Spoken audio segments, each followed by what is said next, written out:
All right, let's get more on the Brexit and its ramifications. And for that, we're joined by Rob Allard. He's the founding partner and CEO of Firebreak Capital.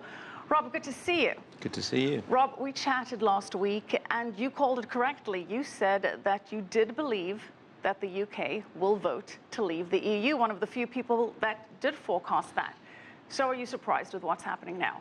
Well, it was becoming increasingly clear that public opinion was coalescing around a protest vote that was becoming more than just a rejection of the EU, but a rejection of the kind of broader establishment. And I think, unfortunately, the Remain group did not do a good enough job articulating what the future of being part of Europe really meant for people in the UK. And so, as a result, we've seen the result that we saw on Thursday. So what happens now? Prime Minister Cameron saying he is not going to invoke Article 50. That's what would officially trigger the proceedings, if you will. The EU saying they're not going to have any negotiations unless a formal position is taken. What do you expect is going to go down?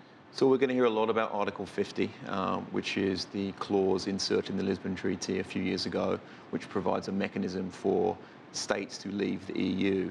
The important thing about Article 50 is it's only the country that's choosing to leave that can invoke the article. The EU itself cannot remove the UK.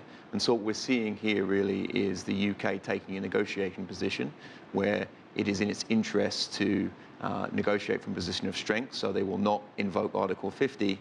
And from the European perspective, they're taking their position, which is they won't negotiate until it's actually invoked. Would you say a negotiating position like there is still room for negotiation? Can there be some way where they can talk this out and not actually exit? Because Merkel is saying, let's make this swift, let's make this quick, let's get it over and done with. In the meantime, we've got referendums and petitions for another referendum within the UK.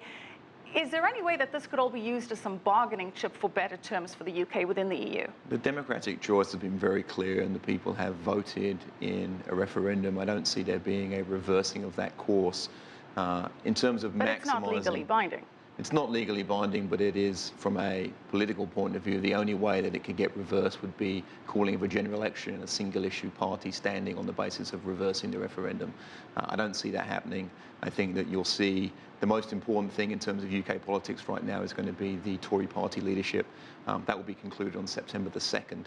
From there, we'll see what the clear position of the UK government is vis-a-vis EU and Article 50. In the meantime, you're going to hear a lot of headlines, a lot of grandstanding and a lot of sound bites, which will cause incredible volatility in the market, both up and down. Well, let's talk about the volatility in the market, Rob, because what the markets are telling us is that, yes, while the UK has been hard hit and the FTSE has taken a beating, European markets are doing much worse. So, well, what's the message there? The message there, which really I think, formulates the UK bargaining position, is that the broader implications of a Brexit for the EU as a project in of itself, the future of the EU, this has become an existential question.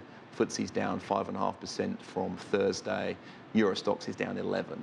And the market is already concerned at the contagion effect of other countries voting to leave, and the EU is very concerned about that. And that forms the rhetorical position they're taking versus the UK in terms of no negotiation and maintaining a very hard stance. From the UK's perspective, there is the potential for short-term disruption and upheaval in the economy, but the danger to Europe is greater, and therefore that puts them into a stronger position. So given all of that and the uncertainty of what can happen to the EU, there's talk of a Grexit, talk of a departure, talk of Holland having a referendum.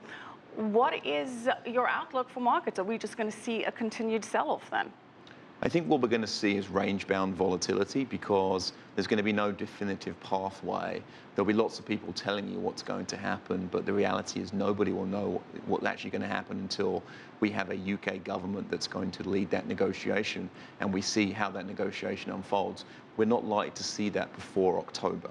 So what that means in the meantime, a very difficult situation for the market. Markets thrive in certainty and they are disrupted in uncertainty. There's going to be a lot of uncertainty. There's going to be a lot of rhetoric out there, and that's going to create volatility. And the closer you are to the event, the more volatile it will be. And so Asian markets have reacted a little bit more muted. We've obviously had a reaction in the US.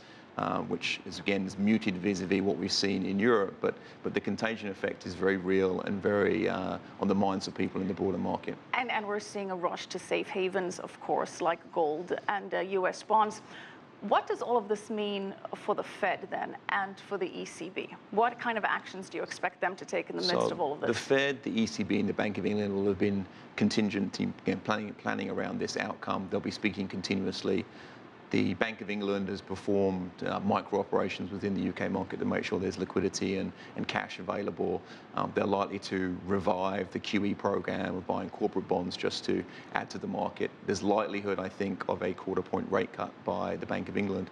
As far as the ECB goes, the ECB is in a difficult situation where they've already exhausted to some degree a lot of their levers. I expect they'll continue to increase the asset buying program, probably front load that. There's scope potential, though, and a lower probability for them to cut rates, but they'll be watching that situation closely. As it relates to the Fed, we've taken a July rate decision off the table. Definitely off the table. I think that the probability in September has gone down pretty dramatically.